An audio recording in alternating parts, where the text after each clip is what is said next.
Musing while boozing. Here's what I'm thinking. Here's what I know.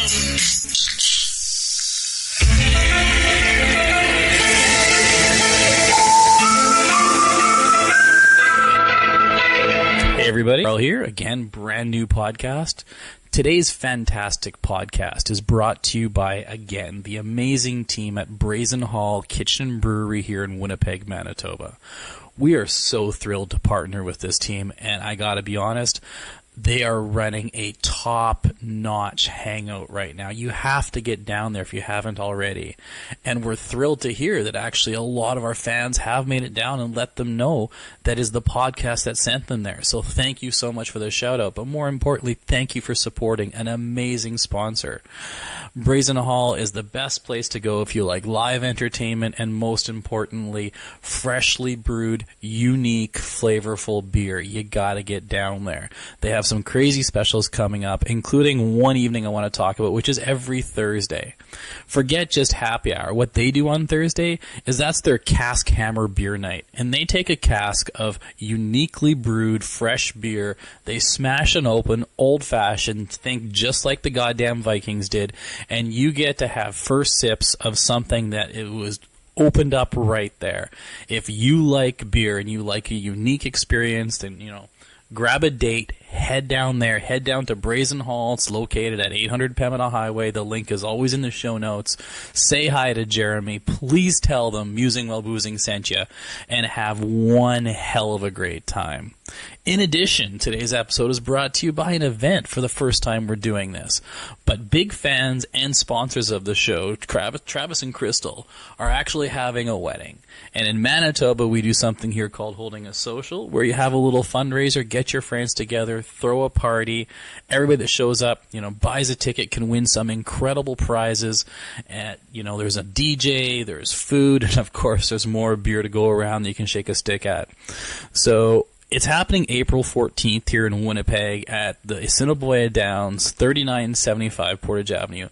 If you're going to be in the area or you do live here in Winnipeg and you want to party with the Musing While Boozing team, shoot us an email at musingwhileboozing@gmail.com, and I'll be sure to hit you up with all the details, including how to get tickets. I'll arrange them myself and make sure you can get there. I'm sure tickets are $10. It's going to be an incredible time, and if you want to really, you know, kick off your springtime right, and of course we'll probably be celebrating a birthday because it's shortly after my birthday, but April 14th, a crazy wedding social, Musing While Boozing is going to be there, so you might as well check it out.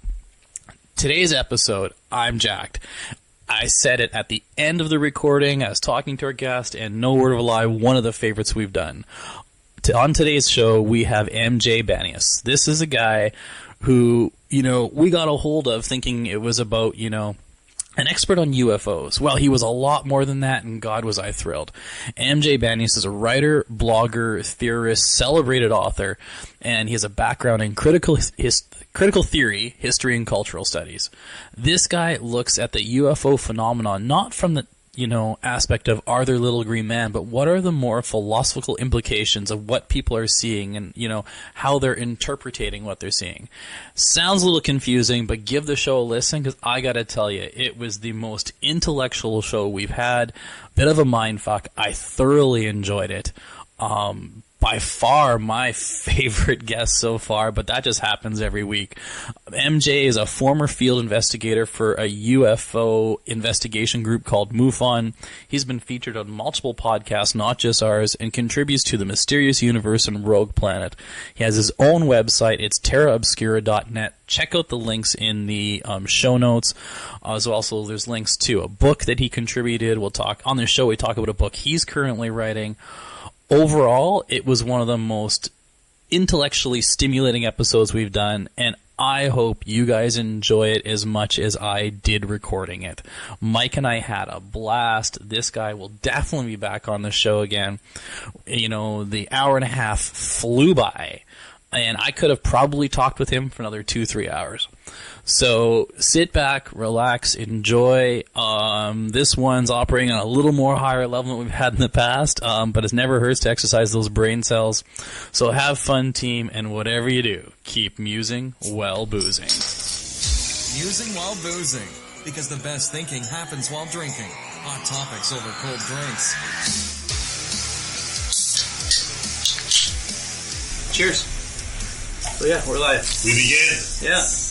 Welcome to another great episode and another amazing guest. We'll get right to it. We are thrilled to have with us MJ.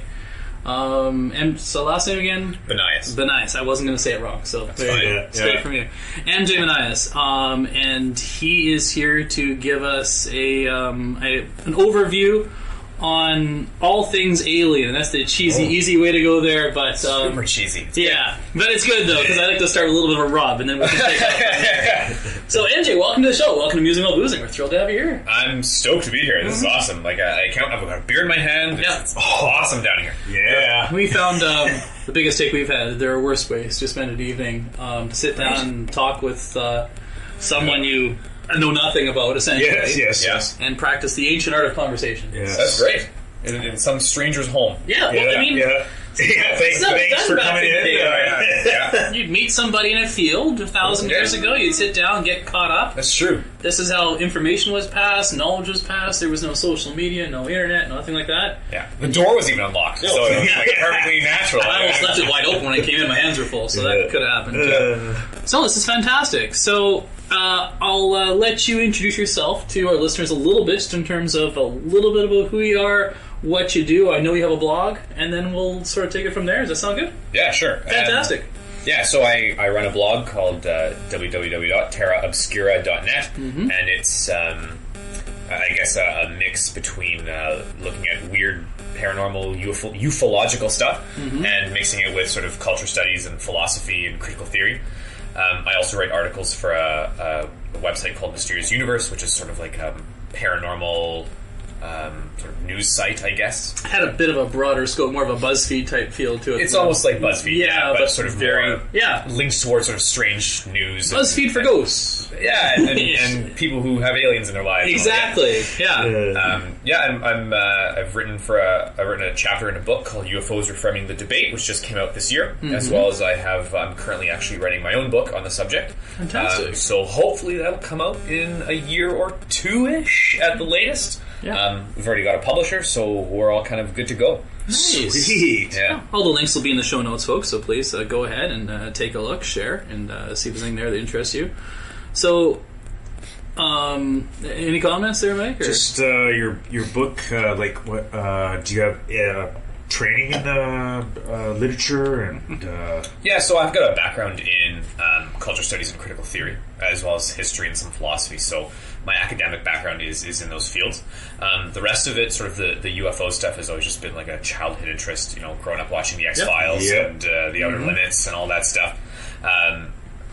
The cheesiest Canadian show ever made, The Outer Limits. But anyway, just The Outer Limits, but just watching these, sort of growing up and being raised on it, and realizing very quickly that as I was doing my university stuff, especially with subcultures, which is kind of where my specialty is in culture, like the study of subcultures. Right. Finding that sort of people who, I guess, believe in UFOs or are engaged in that sort of discourse or engaged in that debate, right? For sure form a subculture. Definitely. And sort of trying to deconstruct it a little bit and try to dive in a bit and pull it apart, I suppose, and see what makes this subculture sort of tick. And that's ultimately what my book's about, that I'm writing right now. It's not really about UFOs, actually. My book's more about people and people who chase UFOs, believe in them, people who have interest in them, people who have claimed to have been abducted or made contact, all this kind of stuff. So that's really my interest, is in the people, not so much sort of the spaceships themselves, I guess. Well, that's fantastic, because that's where I have a huge interest in, if you call it people watching, observation, psychology. I built my career on my ability to read people. God, I'm so brutal. Look at it. Your message. I'm here. I'm a little bit. We did hear a knock on the door and ran upstairs. We were literally getting set up today, and I take the blame for that. No, I too am fascinated with the interaction of people, the way people organize themselves, the way people, self-identify through either an allegiance or a belief, whether it be through a religion or through, I think what's more popular today, and you're on point with your book, is the I think, or I feel that there's more subdivision going on where people are self-identifying in smaller and smaller groups, whether it's the whole idea of all these people getting the political correct points for having all kids, like whether it's the transvestite group or whatever, not to belittle them as a people, but just that we seem to be building a society that is more about labeling people into smaller and smaller and smaller and smaller and smaller defined groups, whatever they are. So it was interesting when I read your blog, and that's what got me excited, that your topic wasn't about, I wasn't expecting, the ancient aliens guy to show up. And needless to say, yes. when I read one of your articles and saw your reference in the right way to that gentleman, I was thrilled that we were having the right guy come on the show. Because don't get us wrong, we are very open-minded and have a low bar when it comes to guests, no offense. I'm taking it. If you were that guy, we would keep you here. But I was looking for a more intellectually advanced take on the subject. Sure, and I think that that's pretty fair. I think Ancient Aliens is this great example of a program that sort of caters to a specific crowd of person, right? Who's kind of already in their own mind, I guess, established a sort of preconceived belief system of what, let's say, UFOs are, or whether aliens exist or not. They sort of have already kind of made their decision, right? And then the evidence presented, and I use the term evidence sort of loosely here. The evidence presented, just sort of is just the hammer hitting the nail kind of further down into the wood. So it's not really there to challenge sort of your preconceived belief system. It's just sort of saying, here's what we sort of think, and here's this evidence we sort of allegedly have or claim we have. Or it'd be like all those people that attended that Flat Earth convention. Oh, in North Carolina, sure, where there was no one going there with an open-minded or discourse or to do any discovery. Yeah. It was just, again, that nail on the head is a really good analogy of people just coming in and wanting to stand around people and reaffirm their beliefs together. Yeah, it's not very good at sort of self-criticism, right? Like they're not going to invite people on the show or in this Flat Earth situation, right? They're not going to invite people who are going to try to counter sort of the belief system of the group that's involved, for sure. So no, I actually think on my blog, I'm trying to like sell T-shirts or whatever. I haven't sold a single one, but so either have we. Yeah, so it's fine. If you want to buy a T-shirt, shipping to Canada is terrible. But one of my like taglines is like show the ancient aliens crowd you're not like one of their sheeple or something, right? Like I saw that. Yeah. No, that's fantastic. So, what do you do when you're not discoursing on aliens, or if you feel? Yeah, no. Speaking, before you go there, let's talk about ancient aliens just quickly. God! What do you feel the appeal of that show is? Well, like I have my own opinion on it. How I think, God, they've done some great marketing. I love the crazy look, the crazy, the devotedness, and I want to believe, right? I want to believe, and then I start. The things they say, how they say it, and it makes sense. It makes sense. But Mike would be a self-admitted. He's the person they're marketing to. Yeah. I think it's really interesting. I think again, sort of from a philosophical standpoint, I think Ancient Aliens it really plays to sort of one of two things. I think it plays one to our fear. I think it plays significantly to our anxiety that humans have been running around this planet for a really long time, and generally. Can I swear on this show? We've been sort of like we've generally like made a shit show of this sort of planet for the last 200,000 years, and ultimately it plays to this anxiety that there is something out there which can save us from ourselves. Right? It plays to this human desire to want to be saved because we know we can't sort of save ourselves. I just think it's reassuring too. To some people, I think it is. I mean, with the reality being that the alternative is nothing. Literally that it was just chaos, that the universe is what it is for no other reason than it exists because it exists. Yeah.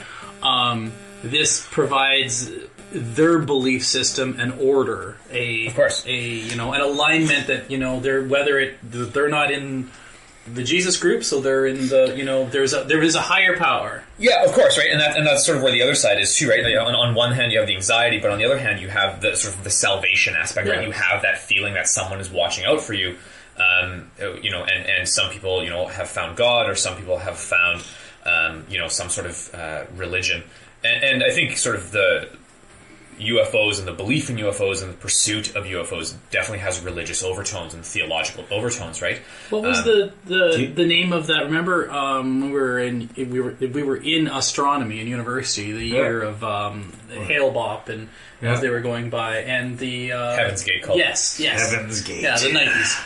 And there's a perfect example, I think, of where you'd be splitting a hair in terms of UFO versus religion versus, I mean, it was basically the perfect amalgamation, being powerful. For sure. Amalgamation. I mean, I think Heaven's Gate cult was definitely an extreme. Right? Yeah. I think the vast majority of people who have an interest in the UFO subjects are not going to go that route where they're going to kill themselves and be transported into some spaceship waiting in the back of the Hale-Bopp comet or whatever it was, right? Interstellar. Yeah. Sorry. Do you think with the general reduction in religious following belief is this taking over? Is this a different type of I think belief? Right. I think sort of the UFOs themselves offer a sort of new age. I didn't use the term Messiah, but a new age sort of system of belief where I can place my faith into something that's beyond myself. Yeah. I think humans have a sort of natural predisposition to believe in something beyond themselves. That's right? what I was thinking. Exact same thing. Yeah. And then with the as society has progressed, and I hope I'm insulting any of our listeners by saying that, and then maybe the overt hardcore religious aspect beliefs in the world has tailored. There's a vacuum. Yeah, and I'm not saying UFOs themselves, but I believe that humans do have that need to like socially believe or have a construct or something. Yeah. Like to myself, I don't really...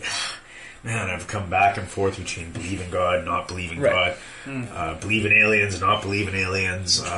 But I think what it is that it's, like you say, it's not who you're believing in, it's about... concept. Sure. And I think we have to sort of be cautious. I mean, ultimately, when you think about like science itself, sort of post-Enlightenment, 1600s, 1700s, science itself is a religion as well. I mean, it's pretty dogmatic. Like, you have to sort of buy into the tenets of science, into the method itself. You have to buy in to sort of the idea that science is sort of the arbiter of all knowledge, right? And thou shalt not worship false idols. You won't believe in anything else. If it can't be proven in science, you're going nowhere. So I think science is as theological or as religious as any religion. I think science may sort of have a claim in that we can prove something works and or like planes fly, for example. But at the end of the day, I think there's some wisdom in sort of walking maybe a middle path. Finding your balance between sort of buying 100% into this idea that science somehow has and will always have the answer to everything. And it sounds very similar to like God, right? Well, the farther we've gotten in science, and the more we've been able to discover, and as you break it down, right? This whole quantum computing, everything breaks down to a point where you get to the point where the smart people are going, well, then something happens. Yeah. Right now, good. Science needs to keep progressing and stuff, but it's, even on the big picture, it's all seems to be rock solid. But as you dive inside, there's that ability for things to break down, and of course, and it becomes almost theological again, right? It becomes a lot. They were talking about. We had a quick conversation last night about the. I think it comes even science, right? You can't explain everything, right? We don't have the knowledge yet, right? Now, does that mean it can't be explained? No, we just don't have the knowledge. But at some point, there's a lot of beliefs, even in science, right? We can't see it, but we believe in it, right? That's how the first. If you go back, people believed in something and then found a way to discover it or prove it or whatever. Someone looked up in the sky and said, germs, for example, right? You can't see them, but it happens. Yeah. No, it was. We were talking last night about. AI programming at the highest level, like neural net, right? 2 steps down from Skynet type. There's really only 3 or 4 guys in the world that are project leaders at that level, and this one guy just got seed funding overnight for $150 million to create his own college to take people up to that level, where he's going to pay them like the full $500K a year salary to take the course because the jobs are there. There's actually there's such a dearth at that level, right? But what relating to is the fact that it was when I read the article, it was talking about the fact that the programming there becomes less precise, and he's trying to find people that can incorporate, comp sci with fuzzy logic. And there was a theological belief aspect in terms of trying to, where there isn't an exact science, it's the opposite of computer science is what they're doing at the AI level. Right. So there was whiffs of this in that, where he's talking about where you need to blend. You need to have a belief and the science to make real AI programming work, because where AI breaks down is when there is a gray area. Yeah, and it kind of reminds me, this comes up a lot sort of in futurist discussions concerning AI. And there's actually a book coming out by a theology professor by the name of Diana Pasolka, and she's writing a book called American Cosmic. It's actually written, it's getting published by Oxford University Press, but her book concerns like Heidegger, the philosopher, and his interpretation of technology. And Heidegger says that technology isn't... I don't know Heidegger. What, is that a... He's like a German philosopher. Okay, yeah. So he wrote sort of early 1900s. But anyway, just to sort of simplify it, I guess, he basically said technology isn't something sort of humans just make. It's not like, I create it and there it is. Yeah. Rather, technology sort of already exists, and it's an extension of us, and we become an extension of it. So the technology itself exists in some sort of metaphysical realm, and it's there. And then when we access it, it influences us and our development, and we influence its development. And it's totally like non-materialist, non-scientific thinking. And in fact, most philosophers hate his theory because it avoids materialism, right? It removes humanity. It speaks right to me. I love it. But when it comes to it's action reaction, right? But when it comes to AI, this is where AI, the guys who do AI think about this guy, because ultimately you have technology that is automatically adapting to humanity because we're the ones who give it intelligence. Yeah. So it automatically sort of grows outside of us, but it also influences us because we are forced to adapt now to live with this creation, right? So it's not that humans affect technology, rather we affect each other. The ultimate yin yang proposition, sort of symbiosis, right? No, that's it's interesting. I think it's sort of technologically speaking, it's almost divine in a sense because the technology has an impact upon us. No, I completely agree. It's going to be fascinating where things end up, and or terrifying, or horribly terrifying. There's no middle ground. It's each extreme, right? Well, I mean, that's what's Ready Player One. I have a wife who's not into technology really at all. Whatever. I'm obviously the geek of the family, so I've read the book talking about it, but then the idea, and then we got into a bit of a philosophical conversation about the anything to do that's artificial, and I use that term because really, if you're getting all the sense to it, is it truly artificial? Right. It's knocked down a couple of pegs in her idea, right? And I mean, I was saying, well, if you are the poor people, and this is where you can live a life, if you're living a life and going through all the experiences in your head, why does it matter if it's not, if you're spending your time VR-wise, and you're still meeting fascinating people, having, organic relationships, expanding your mind, who do you have the right to say then what they're experiencing isn't real? Because the emotional pathways that they're experiencing are exact same as yours, whether you're seeing the snow outside or the snow's falling in your hand because you live in an area or place or you can't afford to ever see snow. Yeah, we can get really philosophical. Well, am I trying to prime the pump? I don't know. That came up over coffee a couple of days. When she says, "What's this preview?" And I explained to her the concept behind the book, and then that just led us down this path. Yeah, I would say, ultimately, when you think about sort of, what we term as artificial, it's really interesting because again, you can go down the philosophical rabbit hole here. And you can read guys like Baudrillard and Zizek and these sort of philosophers, but they ultimately sort of make claims that really, look at the life you live right now. Look around you, right? Your life is artificial. Everything about it is artificial, right? We get in our cars every day and pick up coffee from Starbucks, and we go to work in a little cubicle or whatever. All made by us. Yeah, exactly. And, so whether projecting into your eyes or... Not even the language we use, right? Yeah. The words we create to express ourselves, these are all sort of artificial constructs we've created, right? They're all arbitrary. There's time. Yeah, exactly, right? There is no real, there's no time. Objective reality, they would say, that we can access, because whenever we communicate with each other, we're already forming sort of little mini pockets of reality that we understand, but someone outside of our reality necessarily wouldn't, right? If if we invited someone from a totally different culture that had never been in a basement before in Winnipeg with microphones in cans of beer and cell phones, it would be a totally different sort of, they would interpret everything quite differently than we do. Right. Where to this is for us sort of generally normal and just part of what we consider normal everyday sort of official mainstream reality. The rabbit hole we dived down was talking about that idea that your reality is built upon your interrelation with people, and we were really focused on how everything in your life depends on your social dynamics with other people.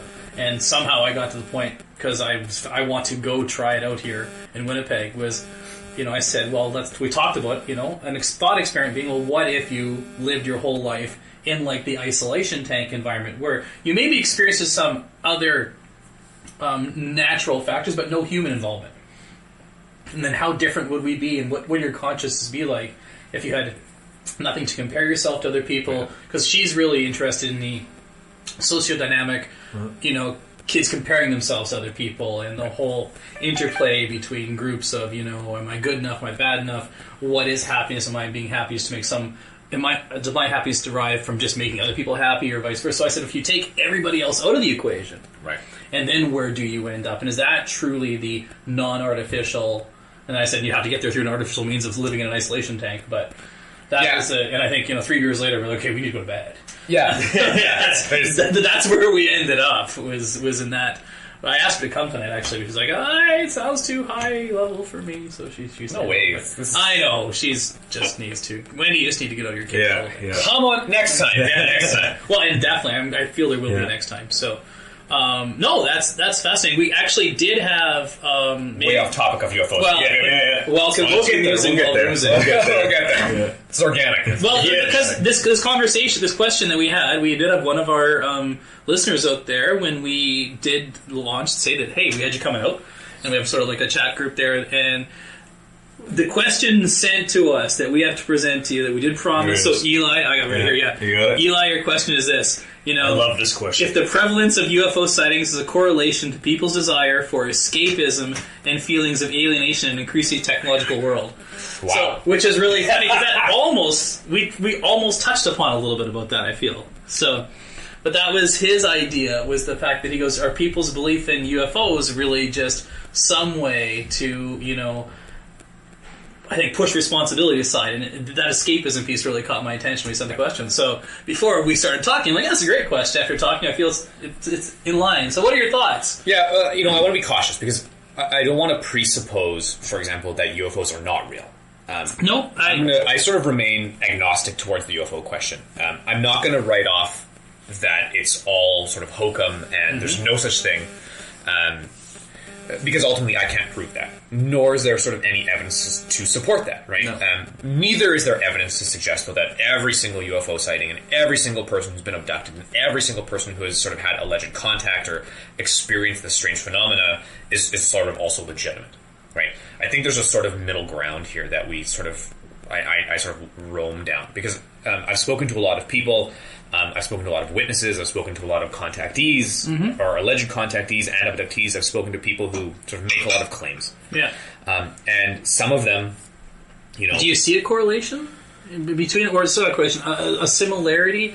Is there an underlying undertone, or is there maybe groups of... No, I think the UFO phenomenon, whatever it is it's very, very specific to the individual. It's their personal values that are often sort of interpreted into the phenomenon. It's their personal sort of cultural upbringing. It's where they're from. It's often at times sort of like their cultural heritage literally ties in. Even sort of childhood experience or maybe the way they were raised or whatever sort of paints the phenomenon as sometimes being sort of quite benevolent or sometimes quite like malevolent. Right. So I'm not going to say that the UFO phenomenon is sort of one consistent thing that runs and it's sort of a single narrative. You have multiple diversions in stories. You have multiple diversions in experiences. And the way people interpret it is sort of is often how it manifests, or it manifests knowing how it's it's going to be interpreted, let's say. Right. Now, obviously, this sort of presupposes that there's something there. And I'm not going to argue that there is or isn't, because, again, I don't know. Right. I can't sit here and say 100% UFOs are not a thing, and I can't sit here and say 100% they are a thing. I'm sort of somewhere in the middle. So it's an interesting question, because ultimately UFOs are not just a technological... Like, UFOs are not just a Western thing, and they're not just a developed Not world thing. only just a recent thing, either. No, yeah. I mean, this is sort of an ancient phenomenon, and it also occurs all over the world. We don't really hear about the stuff that comes out of parts of sub-Saharan Africa or Asia or the Middle East, but they have UFO sightings, and they have people down there who do sort of, I suppose you could say, ufological work. But we never just see it here. But the way it's interpreted in other places is totally different. It doesn't always have the technological component. It often has sort of more paranormal components, more spiritual components. Yeah. Fascinating. And I think that there's sort of a big push, especially once you start doing the research and you start digging deeper into the subculture itself. Like, just you move beyond the surface of sort of History Channel, Ancient Aliens, and all the television shows. Like, you actually start kind of talking to individuals, and you start talking to people who haven't had experiences. Like, I think the Ancient Alien is a entry point to... Well, it's like a gateway drug. When you said, what's its purpose? I mean, let's dial it back.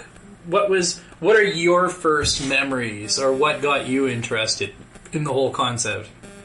Because there's always something for everybody. I mean, for us, it wasn't so much TV shows. Yeah, no, when I think about it, it wasn't... Okay, so I think now I understand. When I think back, it was about wanting something that I didn't have in this world, right? Right. And then it was easier to attribute to something not worldly, right? Yeah. See, for me, it was movies too. But then we didn't have the weekly, because they didn't make these shows like this when we were kids. I mean, there was very in the very limited late 70s, early 80s, there was nothing like that. There were some cartoons, but then when you first started, like what got me was my introduction to books first, but then movies like sci-fi. Yeah, like Close Encounters of the Third Kind. That would be the first. So the realistic alien movies, and I use that again, air quotes there, folks. But movies that made you think, and like, there are the possibilities out there. That's what got me to the library when I was 7, 8, and pouring for everything, and the 5 books we had in the Portersbury Library on UFO encounters, and like I'll tell you, 15 years ago, if they would have said, you're going to Mars, it's a one-way mission, I was all for that. Now that I'm older, I'm not all for that. Right. I mean, the whole idea is cool, the whole... the science idea you're talking about. Yeah, but as I get older, it's harder for me to... it's hard to explain, it's hard to accept the end. Right. Well, I mean, you're talking about dying, the one-way ticket piece.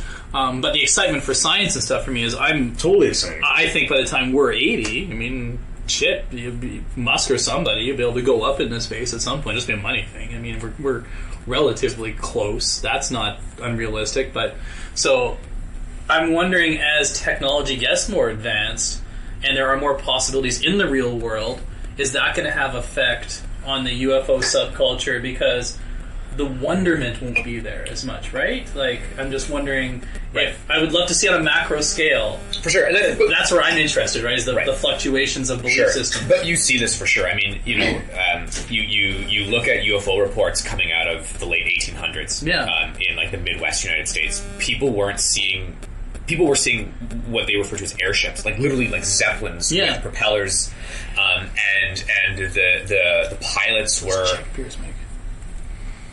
Yeah, I don't know. Yeah. The pilots were, they had strange accents, but they looked human, and they would exchange, strange pancakes for money. Like, it was ridiculous. Yeah. And this was sort of their I suppose you could say, alien encounter.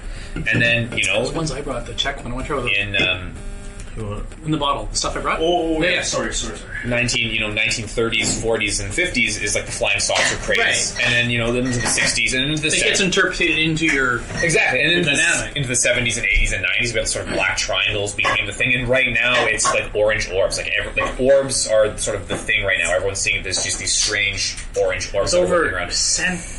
California, somewhere there was right. one of the better videos that I was watching a couple months ago, again, where they were showing, not to mention all the cool SpaceX contrails and stuff that have gone up that did the rounds on Facebook. So to answer your question, I think as technology shifts, I think our interpretation of the phenomenon is going to shift. But I'm just wondering if there's going to be a reduction in something else will probably take it up, or maybe it'll be an advancement or evolution of it. But because the whole idea of space for, as long as we don't blow the planet up, like my grandchildren will probably be, we're going next Saturday, right? We've done the lunar orbit twice with our family, and that's another. That's another interpretation. I think again the UFO phenomenon we're presented sort of via pop culture and popular media is sort of the extraterrestrial sort of hypothesis, right? This idea that it's aliens from another planet, like the idea that aliens somewhere else have built a spaceship and they've used it to fly here, right? But again, within once you sort of go deep into the subculture, that there's shifting within the subculture that's not necessarily what's actually going on. We might not necessarily be dealing with sort of an extraterrestrial. So what are some of the other things out there? Yeah, so I think I'm interested. I think really one movement that's really picking up a lot of steam is a fundamental connection between everything sort of paranormal tying into one, or at least sort of aspects of one phenomena. So there's a book, I can't remember, Annie Jacobson is the author. She wrote a book called Phenomena. It came out a year or two ago. And her entire study was about CIA operations in sort of the 70s, or 60s, 70s, and 80s about what they call PSYOPs. So extrasensory perception, telekinesis, telepathy, remote viewing. Yeah. And this is all sort of public knowledge. You can literally Google this. The CIA recently did a massive file dump about 2 or 3 years ago. And that's where it was the basis of that book I sent you that had the big slant on it, but from Governor... Jesse Ventura, right. 151 documents the government doesn't want you to see or whatever. I grabbed a copy of that book and sent it to him and said Hitler was extremely interested in those pieces, right? They're open to any ideas of trying to win the war. So. Yeah, and so are the Americans. I mean, I can be honest, if you can train someone to see something on the other side of the planet without actually needing to go there, I mean, the possibilities are limitless. So this is definitely records, and like I said, it's totally public. The CIA released all these things, and obviously they didn't release everything with any findings to it, but they released publicly that they were working with various sort of people who claim to have these powers and testing them within laboratory conditions or whatever. Anyway, she wrote this book and talks about how the government still does have allegedly significant interest in these sort of abilities. Why wouldn't they? Right? And now sort of people within the UFO community have not just taken her ideas, but sort of over the last decade or couple decades have really looked into this idea that maybe what we're dealing with is not necessarily sort of aliens from another planet, but rather we're dealing with a phenomena that presents itself sometimes as it looking like it's aliens from another planet. Right, but more energy focused. It's energy something else. Usually, right? But like... Yeah. Okay. So, and we often see ties between people who see UFOs and see Bigfoot, or have ghost-like or poltergeist experiences, or there's telepathic communication, or there's remote viewing. So they'll see some strange light in the sky and have an odd experience, and they'll go home, and for some reason the next morning they wake up. As they're eating their breakfast cereal, they see something else for only a brief moment. They're somewhere else, and then they go back and they're eating breakfast again. And they're like, "What the hell just happened?" But it's tied to this. The mushrooms. It was. Right. And it's interesting because again, we have sort of reported cases where people will often claim that. Especially, like this was after World War II. This was a huge one, right? The wife was at home in bed, and her husband shot down somewhere over, Germany or something. She just wakes up in the middle of the night. He's there for a second, and she knows he's dead, right? She knows, and it's just this feeling, and she'll go and wake up her sister or whatever and tell her, and then all of a sudden, the guy shows up 2 weeks later with the letter saying, he died, blah, blah, on this date. She's like, I knew it. You know what I mean? And so I think we have sort of recorded cases of people who have sort of been elsewhere. And the problem has been debunked because it's so hard. It's so hard to believe. Well, on the flip side, it's not even hard to believe. It's hard to It's hard to prove. Yeah, because you have the people on the other side of the equation to play the devil's advocate. Because I know some of them that wake up and have that feeling of something. It's hard to decipher, and nothing happened, right? So they're tuned into the wrong frequency. Or the problem is maybe our brains can't. It's hard for our brains to decipher, right? Mm-hmm. Just like the whole 2D versus 3D versus 4D.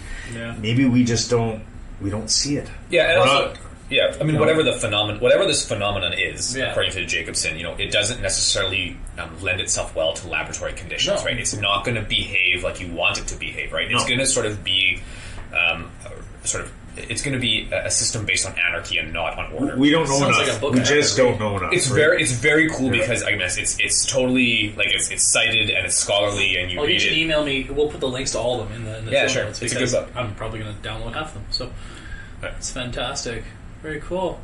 So anyway, whether it's aliens or not, I think that's the big question, right? And I think that any listeners who are into UFOs or have had UFO related experiences really need to question, do I believe that it's aliens, or do I believe that it's potentially something else, something more complicated, something not so simple? And I think that's again offers a lot of philosophical repercussions. Well, I mean, I have no problem saying it. Not that I believe. I'm on the philosophic side of it because Mathematically speaking, we shouldn't be the only ones, and yet, But lately, when I look at the configurations of these algorithms, and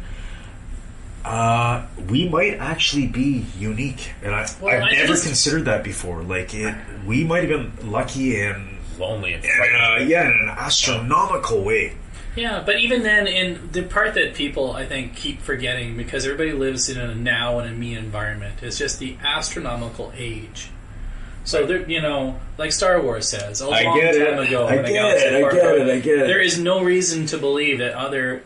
I go to bed at night and basically, what do you believe? And at the end of the day, you may equivocate wherever you want, but Who was it that said that? George Lucas. No, but who was it that said basically? There might have been societies that were technologically advanced, but they killed themselves. Even Hawkins has They mused killed on the it a couple world, times just in terms of. Oh, the Fermi paradox. Yeah. Yes, That's what it was, Yeah, beliefs can change. Right now, my belief when I go to bed and put my head on the pillow is the fact that, I think that somewhere out there is, or will be some other form of life, and I'll leave that to your open interpretation, out there. But I think it is very egotistical, me-driven, self-centered to believe that in the size cubed to the age of the universe, that this little dot here, that someone has developed technology at or around the same rate, and I use that term loosely. Technology is technology, and a million years is nothing in the universe.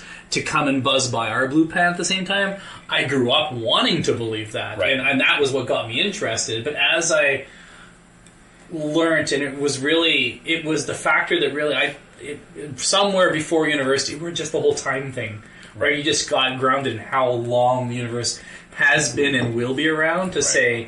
Really? The same primordial soup to within 1 million or 2 years of us in the same quadrant? That's where it breaks down for me. That's where I need something to... I haven't opened my mind up to that possibility. But when I look at the science of what had to happen for us to happen...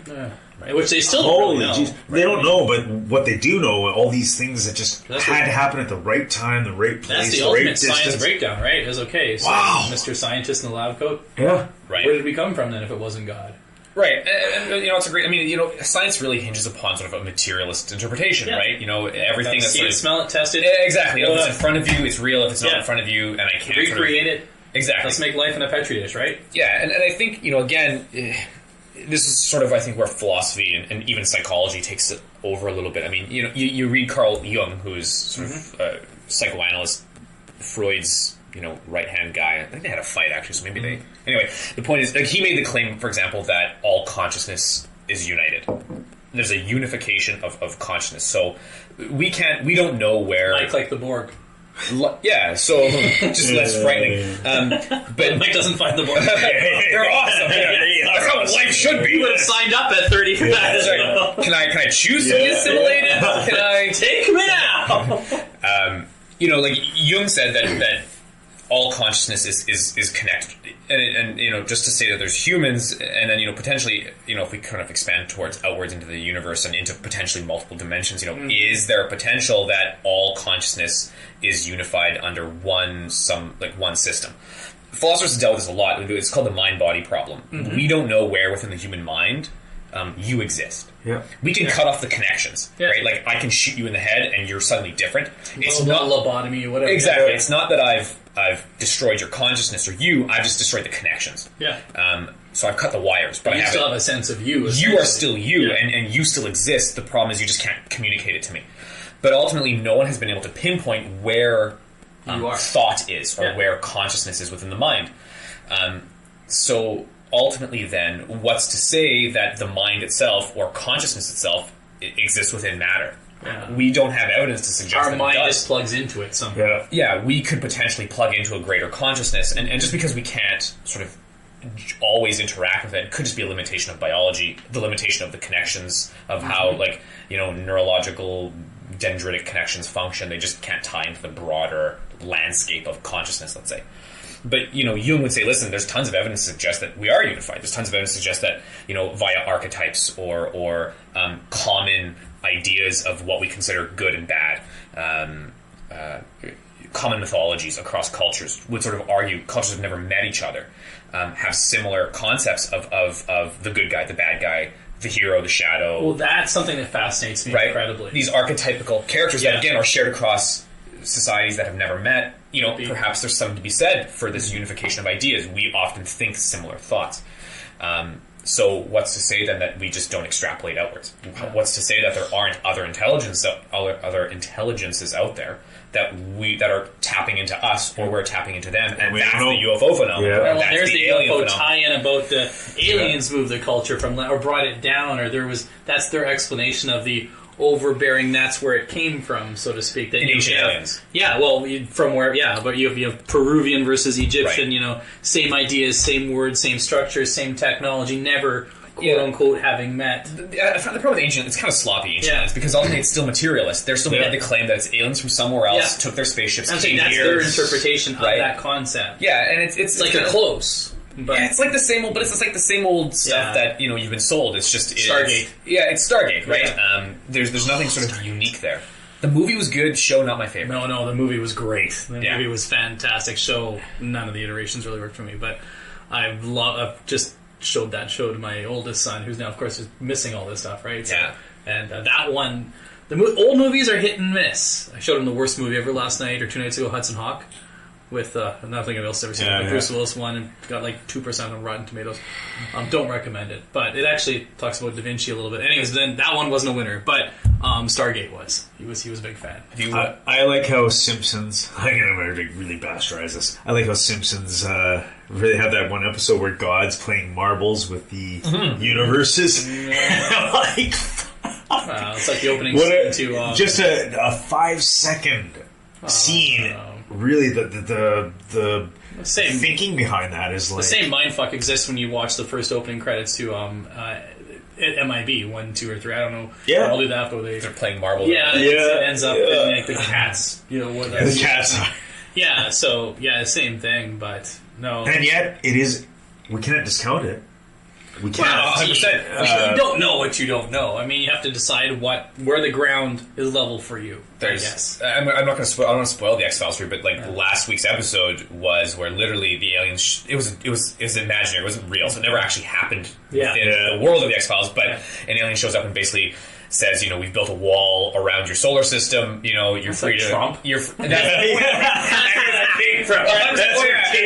alien jokes. Right? He's like, it's a beautiful, albeit invisible wall, and you know, we don't want you coming near our stuff because you're all rapists and thieves and killers. And you know, it was very funny, and it's meant to be comedic, clearly. But you know, this idea that we're in some sort of pen, right, or we're sort of the playthings of something smarter than us, right? Yeah, that's also sort of a common interpretation within the UFO sort of world. Which again is you don't really know. Right? I saw a blurb fly across my feed where it said a new theory out there in regards to where are the aliens, where it was use the pen, the zoo. Yeah, and I didn't even get a chance. I bookmarked it. I haven't gone back to read it yet, but so I have nothing to go except the name, but our interpretation being that, you know, we are. Yeah, and that's one of the solutions to the Fermi paradox. It's like why we're basically enclosed and we're being monitored or watched, or we're a rat maze. Again, that's a, you know, look at me, self-centered. Yeah, there's so many philosophies that start with, well,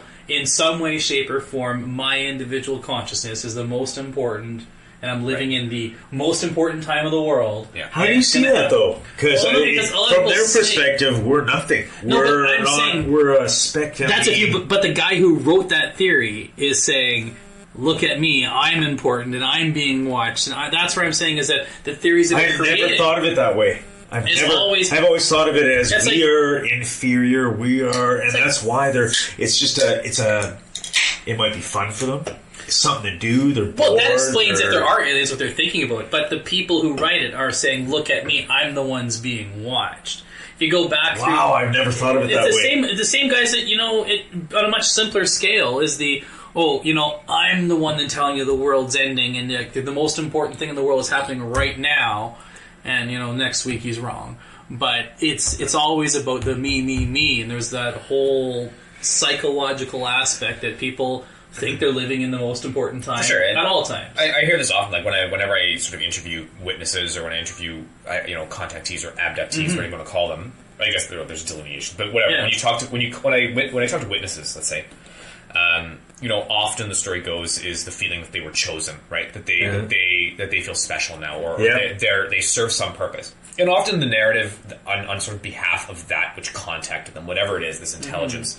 Because I got to be honest, we often sort of see in movies this concept of the gray, but again within the UFO narrative, within the discourse, there's a wide array of what they look like, or what we Aliens sound to be very multicultural. Like really, like better than us. Like very great job. Yes, Yeah. And they've all those different races have all invented faster than light techno. So we really got to step up our game because. And I guess they all just chill out up there. We're killing each other down here, and they're just having a good time. Everybody. So that's a whole different aspect that bugs me. But and it's interesting because again, often the narrative goes that either in abduction scenarios, right? Typically, the person feels like they're being used or they're being kidnapped or they're sort of being tested on, right? They feel like a lab rat. Yeah. And then in other sort of narratives or witness testimony, they're told that, humanity is actually important and it's special and it's unique. Yeah. Or we're a voice within a chorus of sort of other voices and we have something to contribute. Even though we don't see it now, we have something to contribute. Yeah. Or again, this idea that, again, often they'll say, you're important because you're part of the web of consciousness. You participate, whether you know it or not, within the voices that exist within this universe. You're a cog in a very important machine. Yeah, and your consciousness is an important aspect. So again, it depends on your personal background and your personal value system and cultural interpretation. I think that affects your honestly, it depends interpretation of the UFO phenomenon. And my belief kicking in, I believe it depends on your need. Sometimes, for sure. Yeah, and again, that may derogatory in a sense, but I mean, I especially when it comes to the abductee phenomenon, right? Where I've done some research and read talk in how many of these people are covering up for past, whether it's it comes to light years down the road that no, there was an abuse situation, there was some awful aspect of their life that this is the paint that made it tolerable. I've heard that too. Yeah, for sure. And so I would love to know what percentage it is because, of course, I do put my feet on any type of science, so to speak. I'm a numbers guy, but I've been really challenging myself to open my mind a lot more and stuff. So, which is why I'm interested in the philosophy side of things. Yeah, I think when it comes to the UFO phenomenon, you have to. The shift in interpretation needs to occur. I think, at least in the mainstream, that this is not necessarily sort of an alien thing. Because ultimately, if you have all of these people who experience this phenomenon differently... Yeah, well, that's where you got me in your blog. Clearly, it's not an alien race showing up and doing stuff. Because ultimately, the alien race is going to have whatever agenda it's going to have. Yeah. And it's just going to affect that agenda. It's not going to play all of these different games with individuals, right? Yeah. At least not in any way that we would sort of understand. They wouldn't always be after Elmer in Nebraska. I mean... exactly. There are better people. If you were studying us... Like, let's be honest here. You want to abduct someone, it wouldn't have to be someone who's making $20,000 a year in the rural U.S. Yeah. And that's a common misconception, actually. Yeah. When you look at actually... because I only got the media to talk to me. Right, that's what it is. But when you look at the stats, actually, it's everybody. There's no delineation between who is and who isn't. Well, good, because I would want them to get a good sample size. It's a pretty good sample size. I don't want them to just be talking to Yes. And Bubba, if you're listening, I apologize. I know you're one of our listeners out there. But... I would like to think that they're getting a broader, and they just don't want to have anal sex with these Midwestern men. It seems weird, but we each cause. What do I know? I think you know, like I said, there's sort of a very wide array of what people report and what people see. Yeah. And what makes the media? What's tasty? What's an easy edible? Yes. And this actually came up. I have a friend in the UK who wrote a book called. Of course, I can't remember the name of his book. Silver Screen Saucers. And he was talking about, he's sort of a movie expert on UFO movies. And he was talking about Steven Spielberg. Close Encounters. Yeah. And the Steven Spielberg... Which, time out, hands down, still one of my top 5 movies ever. It's terrific. I saw it when I was young. I have rewatched that probably, honestly, you got to take it down, probably 30 times at least. Yeah. You know, the whole structure of that movie, the storytelling, narrative, how that story flows, the ending, it was formative for me in terms. I think it actually helped build because it was science based. It wasn't cheesy, but it had the cool aspects of it. It spoke to me like probably some of these other things speak to other people. But you can be smart and still believe in aliens. You can be so it's an interesting movie because Steven Spielberg, when he was doing research for it, met with sort of one of the most foremost sort of UFO researchers out there. His name is Jacques Vallée. He's a French guy, and actually he based the French scientist guy on there off of him. Yeah. And when Spielberg was talking to Vallée, they were sort of having a lot of conversations back and forth, and Spielberg was sort of trying to pick his brain, like, how do I make this movie sort of work within sort of what people report and all that stuff. Vallée sort of, this is sort of I'm not sure if it's an official tale, but unofficially sort of told him, you know, this is what it's like. It's not aliens from another planet. Yeah. And Vallée's sort of the guy who would say it's not aliens from another planet. That's stupid. It's something else. It's something much more complicated than that. Yeah. And Spielberg at first was considering going that route and making it much more metaphysical, much more. God, that would have been fantastic. But unfortunately, the movie we didn't get. Unfortunately, Spielberg was like, "Listen, I have to go with the simpler story because if I release a movie like this, the audience is going to be like, what the are you talking about?" Yeah. Right? So we're just going to go with the alien narrative because it's just cleaner. Yeah. And people can buy into it. There's a better built-in belief system. So you're not exactly, and you're dealing with people, so people understand. A little too early for Inception back then. Yeah. That's interesting, but yeah. Very cool. So, how many people have you interviewed? Yeah. So before, sort of, I recently left, but like, are you from Manitoba? Or, I'm in Winnipeg. Yeah. I used to be an investigator for the Mutual UFO Network, which is sort of MUFON, yes. which is like the largest UFO sort of investigative organization. Actually, I was going to say I just read up on them, and they were and I don't know if this is true. They admitted that, or there was an article that said since Roswell, there really hasn't been any real sightings. And that obviously this is bullshit, but they were considering disbanding the network because obviously fake news, right? I'm just going, I'm not aware of that.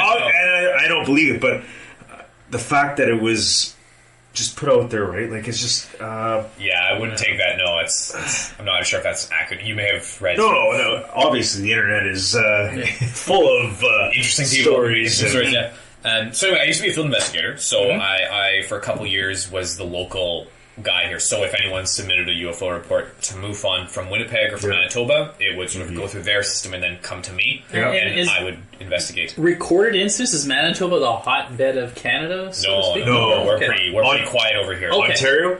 Ontario's heavy. So is BC. Yeah. So anyway, I did that for a couple years and had kids, and time was getting short. And I was still doing it, though. I was still managing because ultimately, you know, I was really only getting maybe 1 or 2 a month. Like, we're not. I mean, it's freezing cold here. Like, nobody freaking looks up. Which is great. So, you know, it was a pretty slow couple years. And I had some really interesting cases, and I would get often UFO reports from sort of people outside reporting, MUFON just reporting to me. So I had a couple others sort of just because people would read my blog or whatever. Right. So I probably investigated, I've probably investigated about maybe 40 sort of sightings or spoken to sort of 40 witnesses, let's say. But I left MUFON just due to political reasons. There was some inner working politics within the organization. And always. And I just couldn't see Right myself. between the Galactic Conquest and the Empire, they were... Yeah, it was, let's just say there was a guy who made some sort of racist remarks and they did nothing about it, and in fact they sort of defended him, and it was like, oh, I can't be associated with this, and then they started claiming some strange, like, again, for an organization that says they're sort of the scientific organization, they make a lot of claims that are unscientific, and I'm like, you know what, I just decided to walk away. But I still do receive UFO reports pretty regularly from sort of people just, again, outside of MUFON who just sort of shoot me an email. So I've probably spoken to sort of 40 people sort of directly dealing with investigations. But now I sort of regularly speak with people just online usually, or they call me. And we just sort of, they tell me sort of things they saw or whatever, and we just sort of have discussions now more than me trying to sort of disprove their sighting. So striking the names, obviously, for privacy reasons, but I mean, for our listeners, can you tell us about one of those, one that maybe spoke to you, or one that gave you, I would say in my case, give me pause, or, that just, got you excited, you're like, ooh. I'm not sure if I've ever dealt with a UFO report that I was like, holy crap, this is like mind-blowingly real. I think the most compelling one for me, I'm actually going to feature it in my book, so I can't talk about it. Okay, well, I don't want to steal any thought there. No, but I can sort of, mention, it's out of Toulon, actually, and it's this really nice couple, and the wife, who has sort of consistent UFO sightings sort of fairly regularly. What's really interesting about this case is one, it sort of happens often for her, and it often ties into other sort of strange phenomena or events. So she's had, for example, like ghost sightings at her neighbor's house, and then had them confirmed with like the neighbor being like, like that was my mom, and like she died like yesterday, and she was here, like like sort of remote viewing or sort of clairvoyance almost. It's a definite correlation, so to speak. That's interesting. And talking to sort of the neighbors and confirming the story. Literally, like she told me the story, and then I would sort of immediately call and confirm it, and be like, wow, okay, so and again, just a person who sort of, I guess, has incredible credibility, has no reason to make things up, is receiving no real press or publicity or anything about this apart from just telling me her stories, as well as this idea that whatever is happening, she feels a direct connection to it, so she can almost sense it now, like, and she has some sort of spiritual, she would sort of say like a spiritual connection to it. I find her fascinating. Like, again, I don't know what's happening. Sort of, like objectively, I don't know. I can't sort of say it's real or it's not real. But it does fall more to metaphysical versus UFO-y, typical type story. But I think like, as an individual, I believe her in the sense that I know she's not like making shit up. I believe her in the sense that she believes it. And that's a big step for me too. Is like there are people that I believe that believe. And now does that mean you convince me? No. In some cases, I'm empathetic to your thoughts, but there are definitely people that because there are the people that have been debunked over the years, what have you. But there is that group that I think that they die thinking when no one else get their heads that it happened. 100%.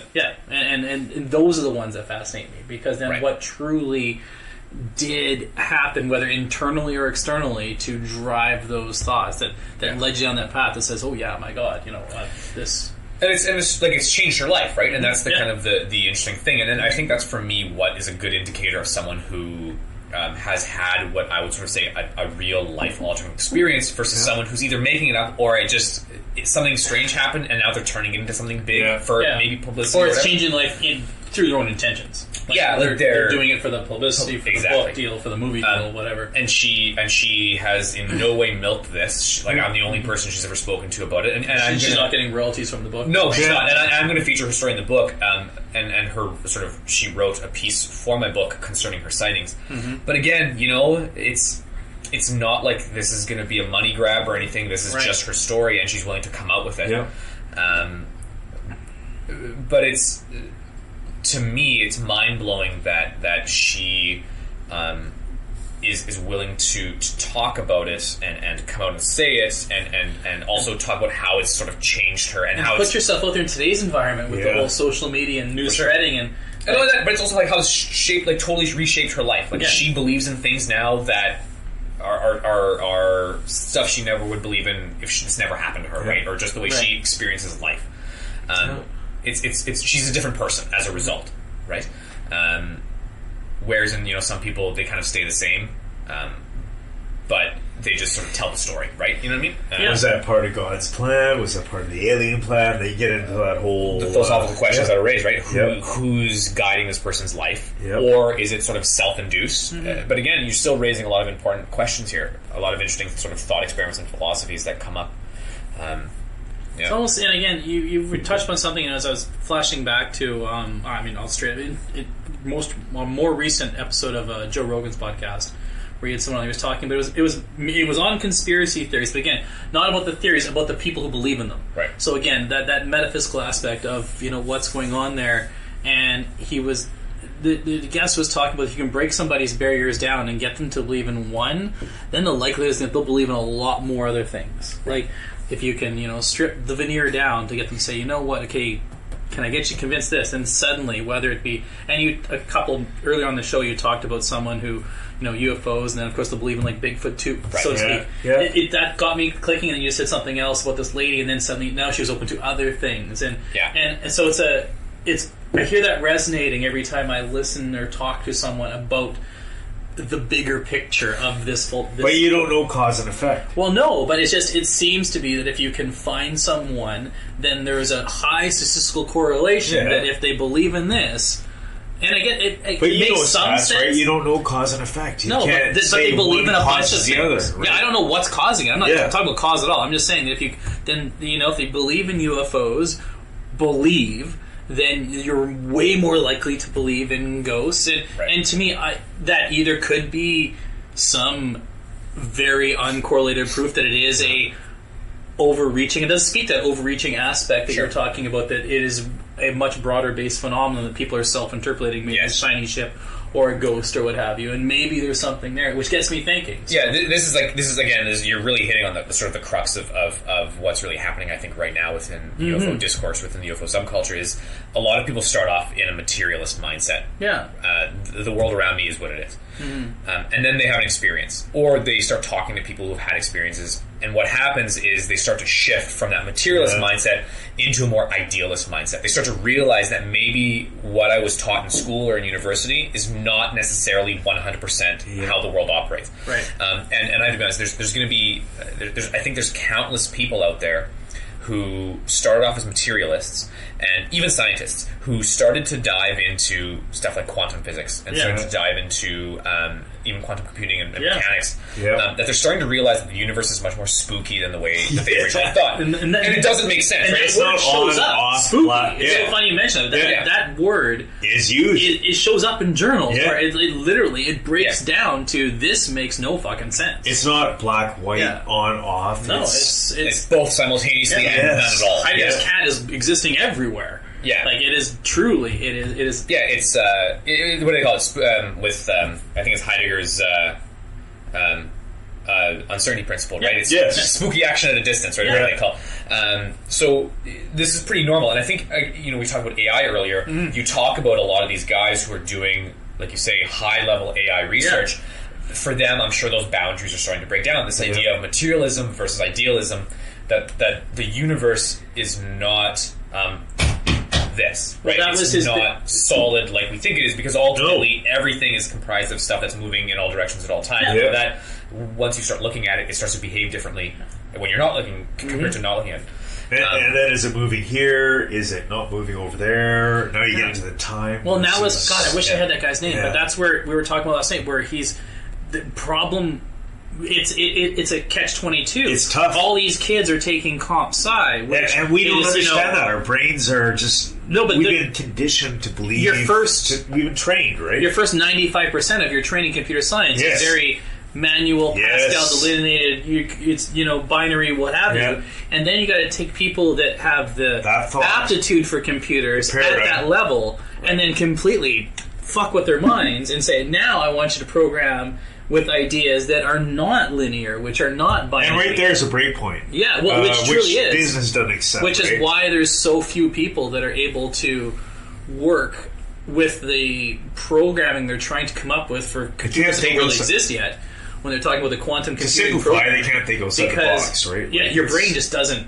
Right. Yeah. These people are trained on how to program. Yeah. And then you got to program, but not how you program. And you're not thinking about a very linear binary system. It's basically the opposite in every which way, where everything existing all at once. Yes. And so it was that's where all these huge companies just said, "Well, here's $100 million and find some people because we know that we're going to need these computers." Right. And we got a whole talking about encryption because I just got my mind blown in terms of how these computers can just encryption across the board is going to be relegated to nothing, and then so how can you use quantum encryption, which is we got to find a quantum. Well, it'll be by bits. It'll be by bits, right?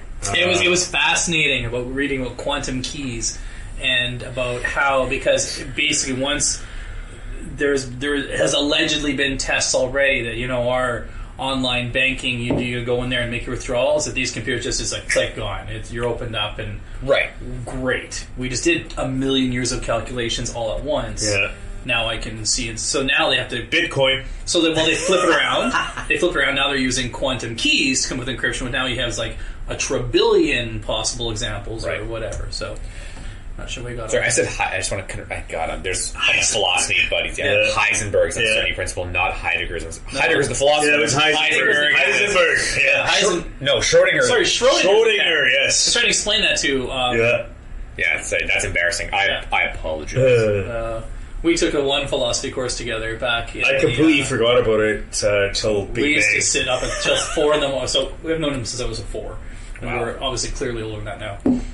And when we were in university in like the early 90s, and the one claim, not to fame, but what I basically remember is that we studied for 6 months what turned out to be the plot of The Matrix. Yes. There you go. Yeah, which would be a lot of philosophy mind in a box type. Yeah, so I mean that was our intro point to introduce. So that before The Matrix. Well, before So that was what. We'd sit up till 4 in the morning screaming at each other about whatever it was. We used to get angry. We get angry. We're like, fuck you. You know what? I'm not talking to you anymore. But that was my intro point to philosophy, and I've always had a deep-seated love and interest in anything to do. And as I've gotten older, it's been on a more and more macro scale. So when I read and dived into your blog over a lunch period a couple days ago, I was like, that's what spoke to me. That's where, because I think my belief aligns somewhere in the realm of your blog where, they got to get away from this alien thing because I explained why I don't quite believe it's aliens because the statistical unlikelihood breaches my threshold of acceptance. Personally, for myself. It just, to see that there's a physical material from another complex being at this point in time in the year 2018. And it's just easier to believe. Very simply put, right? And I probably believed it when I was 12. I did believe it. I have to admit that I have fond memories of that belief. Right. But it has passed me by. But I do have opened my mind up that I'm more in line. I'm fascinated with that book you mentioned about the overreaching, that there's an energy or something that people are pulling down and interpreting that as their belief system, whether it be UFOs or the ghosts. We had the Ghostbusters on here a couple of weeks ago or what have you. It makes sense. I see so many correlations between the stories and the ideas, and if you just strip away the science too, right? Yes. E equals MC squared. Strip away the movie veneer. Yeah. Oh yeah. I feel that there's something there. Now I don't know what that is. Yeah, I mean the media does a great job of putting up sort of the ideological filters, right? That allow us to make sense of stuff, and it's easier to, like, at the end of the day, on a news story you have 2 minutes to tell a story that tries to break down a complex issue into sound bites, right? I mean, exactly, and I think ultimately, the reason why I think the UFO phenomenon partially isn't really talked about a lot is because it doesn't fall into this nice cookie cutter sort of worldview that we existed, right? Sure, like a high channel on the cable somewhere. Yeah, the UFO phenomenon also doesn't make sense. Like, the problem is, people who say it's aliens from another planet, I think the problem is that when you really look at the data, when you really look at all the witness testimony and you look at all the reports, it doesn't make sense, right? There's so many variations in the data, so much so that you can't even apply like an AI system to decode it, right? Like it would totally make nonsense. you're dealing with a phenomenon Here's something to clean that does your palate. not. Thanks, buddy. That's very thick. Jeez. You're dealing with a phenomenon that doesn't fit in any box. And the media tries to force it to fit into a box because that's what its job is, right? The media tries to package things nicely for us.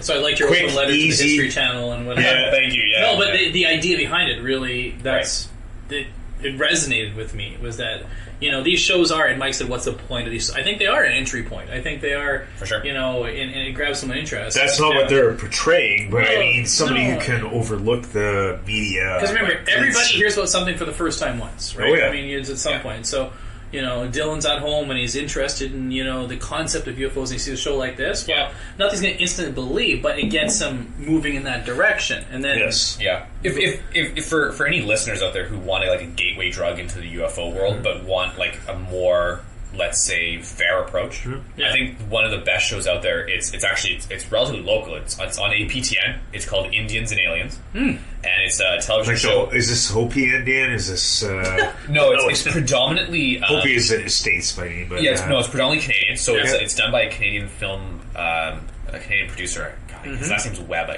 can't remember his first name. But again, and it's about Indigenous people predominantly in Quebec and in the Northern Territories, Yeah. and some in Manitoba, but Yeah. predominantly in the North, and their UFO sightings, as well as they talk about other paranormal stuff sometimes, like cryptos and whatever.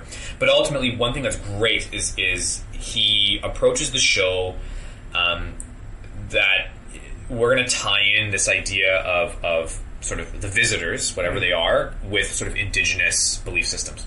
And it's great because I gotta be honest, like indigenous belief systems are much closer to what sort of the phenomenon represents. they're an overreaching spiritual. Exactly, versus like just aliens from another planet. Yeah. And ultimately, when they talk to the elders who have had sightings or whatever, a lot of the reports are very similar from not only sort of alien visitation. Their alien sightings wouldn't be too far from their Spiritual sweat sightings. lodge, Yeah. 28 hours smudge, and then we have a vision. Homer Simpson's spirit guide, Yes. as you like to reference There you go. at least 3 times. Yeah, I mean that makes sense to me. And It makes yet, sense that I get that. I've experienced the. I don't want to say spirit guide. I just want to say The I edibles. get the point of what they were trying to, and then all of a sudden it becomes clear. Right. and why I want to go try out those float concerts. There's easier. Yeah, there's easier ways. Edibles, a variety of other things. Well, but, seriously, I mean, yeah, I'd be. Oh, they're here. The ghosts. yes, they're. Yeah. Or it's the NSA, which is I gotta go. Guns are in the back there. to go in the panic room. No, that's it. It's I think that that's where my belief lands, is somewhere in there. I know you were, not to pin you down, you were equivocating, but where are you in your belief system when it comes to, or you think you mentioned that you don't believe it's the aliens per se in terms of, I'm not sure if there's enough evidence to suggest that. It could be. Like, I'm not saying it is. again, yeah. Who the hell knows, right? It could be be wrong. But I think the data itself, like I think when you talk to witnesses and you look at, if you look at the narrative, sort of the UFO narrative from an overarching perspective across sort of time, history, and just sort of what people see now, it doesn't make sense that it would be sort of an alien race or two, right? The stories are just far too varied. The And that's experiences something are that far clicked too into me varied. somewhere around the university thing too. Was again, it's like, okay, the odds of, and someone said, well, someone would find us. Yeah, that alone, right? Yeah, but then if they're all so different, it's like, okay, Bryce, is everybody in this multi-universe except us traveling? Because it's not. It would be different if it was the same. You're talking about, two different cultures don't speak to each other, and they all had the exact same alien encounters, but they don't. No, it's they all don't. individually interpreted. It's all individually described. So you're telling me there's 1,000 races that have reached Earth, and we're not seeing any of them coming on radar. Yeah. Well, it it's also their my interpretation, though. Remember, yeah, again, and not to say that he you flew on a dragon. He flew on a that was rug. on the weed again. He flew on a rug. He flew on a because at the time we didn't know how to explain it, so we explained what we knew, right? Yeah. I see that. Again, it breaks my heart. The power that the the want to believe is so powerful that it's hard. We'd walk around staring all the time, right? Just please. Oh yeah, I'm like, please take me. Yeah. But and there's people like that, right? Like people who are searching for something, right? Yes. And often they find a home within the UFO community, right? Because everyone in the UFO community is kind of searching for something. Yeah. Well, and you're surrounded by people that are supplying a narrative that you are begging to believe in. So, but I'm not somebody who can just take it as is. I need something. Yeah, I don't use the word slippery slope, but it does present you an idea where if you have the right mindset and right consuming the information the right way, that it can become very, again, therapeutic. I think, again, there's that need to tell me a message that I want to hear. I don't even know what that message is, but it's something inside you. You talk about, you say that, right? Waco. Have you ever watched the movie The Veil? You should. That's why I'm fascinated with it preys on, and you think they're just talking normal things. There's nothing special about this, and all of a sudden they somehow hone in on a need, and No, I mean the whole subculture of the people that believe in I don't think it's a subculture per se, but the people that will dive inside a cult and really believe inside them and stuff. Again, it's just what need is being filled. I'm always fascinated with what gets you to that point where you're willing to look at someone as a messiah. And I mean, I was at the gym yesterday and listening to, and it's related but not related. Don't panic with the time all the time. About they were talking about. Colombian drug lords and stuff about the right-hand men. So there's a new series out, or a relatively new series based out of Colombia, but it's about who's that guy that had the $1 billion was eaten by rats and stuff. The hugest drug lord in the 70s. El Chapo. Yes. Whoever El Chapo. Anyways, the fact that the guys who worked for them believed them as gods. He was being interviewed and he said, if this guy would have told me to go and kill my wife, my father, I would have done it. Yeah. Wow. Yeah. And so what believed, sets you up to pin your belief on that? So I don't care if it's drug lord or what have you, but to believe in that say, whether it's that or drink the Kool-Aid or lie down on the bed and die with your purple shroud and what have you. The UFO community, I can be honest, the UFO community is full of cult leaders, right? Yeah. There's dozens and dozens of them who write books, they have TV shows, they have whatever, and people literally follow them and their sort of religion. And we generally regard them as charlatans and liars, and they're just crooks, right? But they're playing upon and they're preying upon people's anxieties and people's fears. Heaven's Gate is still running. Some are, and yet they set up a fund. It's still being There's run. a lot of UFO religions out there, right? It is. It's fascinating to me. But even in this movie, I'm like, it was he believed, and what was it about? The Veil. Yeah. It was about a basically kind of a Waco kind of scenario where they went and did these things, and they weren't intending to be Waco. They were just started so simple, and they believed in afterlife and making humans better, and in the end they were kind of an evil spirit, right? Because they thought it was one thing and it wasn't. Right. But when he was giving them the medicine. There's always a medicine. The medicine. Or the Kool-Aid. And you see the kids, 8, 6, 4-year-olds, and he's like, you take this medicine too. And he believed. The leader, it wasn't just I'm going to make him do this and do that just because I'm in power. No, he believed. And he had experienced it. And how do you get yourself to a point where you believe something? And not only that, he made them believe. Yeah. And I don't think you can't make someone believe. The kids are one thing, but the adults... You find people... I think that's the difference. You don't make someone believe. What you do is you surround yourself with people who are looking for something to believe in. Yeah. Yes. And I think that's even the parents of these kids, they're like, take the medicine. even though they knew Yeah. you were dying. Yeah, medicine or pudding It's- or Kool-Aid or whatever it is. Whatever it is, right? It We do a whole was. show on cults at some point. It's hard to find a cult leader to come on the show because they always end up dead by the time we. That's why I tried Ember. I was hoping Ember there would have kind of steered us. Yeah, interesting. Because the cult, I find it fascinating that, and I see all these movies all the time, and most of the time, a cult leader manipulates somebody based on their weakness that they don't even know they have or do have.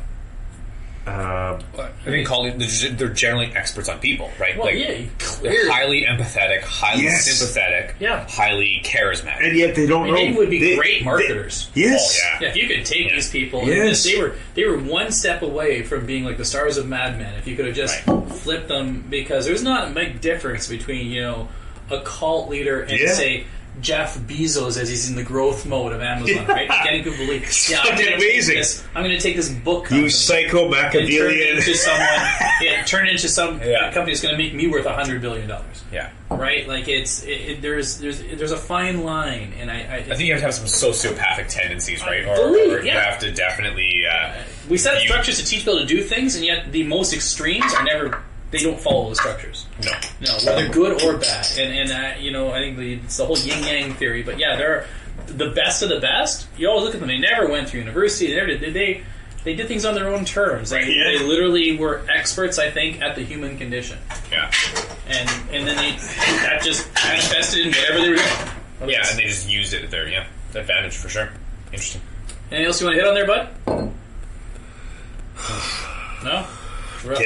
Get to another level. Yeah, you are another. You always It's are. transcended our. It's always transcended. Yeah. Well, MJ, thank you so much for coming today. That's been awesome, guys. Yeah, well, if you're open to it, we'll have you back in again. 100%. Yeah. This was obviously our biggest mindfuck of an episode, so I hope we open some people's minds in terms of leading them down a path, maybe a little bit, or just the conversation, getting you to think about things. Sorry if y'all thought it was all going to be about E.T. I knew it wasn't going to be. Sorry. But I'm still interested. So, I mean, if you have a UFO to report, or you want to, reach out and have someone to talk to, or, We got his email. Send us. you can definitely, find me on the Musing internet. at gmail.com. Again, your website was what? Sorry. I'm going to plug everything. www.terraobscura.net. Yeah. And if you want to find me in a book, you can buy the book on Amazon. It's called UFOs Reframing the Debate. And look out for my book coming out in a year or two-ish. I don't know. Is there when time? I finish writing it. it's It's not formally, it's half-titled, so Okay. I can't. My publisher would kill me. Is your focus like Canada, Manitoba, Ontario, everywhere? I mean, I'll talk to anyone. Fantastic. Okay. Well, I enjoyed this. One of my favorite episodes. So thank you so much for coming in. Yeah. Cheers. Cheers, Mike. Yeah. Everybody, thanks for tuning in. Another incredible episode. Always love finding some amazing people to talk to. MJ, you're welcome to come back anytime. Oh, yeah. Everybody else, keep musing. Wow, boozing. This has been an MK Cast production. Here's what I'm thinking.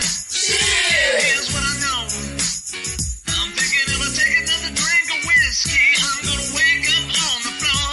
Here's what I'm thinking. Oh, and here's what I know. I'm thinking it's a damn good day when you're drunk by noon and passed out by four.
your life, you should be drinking for free. Oh, well, here's to the chicks that won't make you beg. They'll do you all night but won't sleep in your bed. Yeah, here's to the hangover I got right now. Gonna drink it away with some salad and crown. Here's to the blue-collar working man. Raise your finger in the air if you don't give a damn. Here's to the strippers getting college degrees. Gonna donate $1 education for free.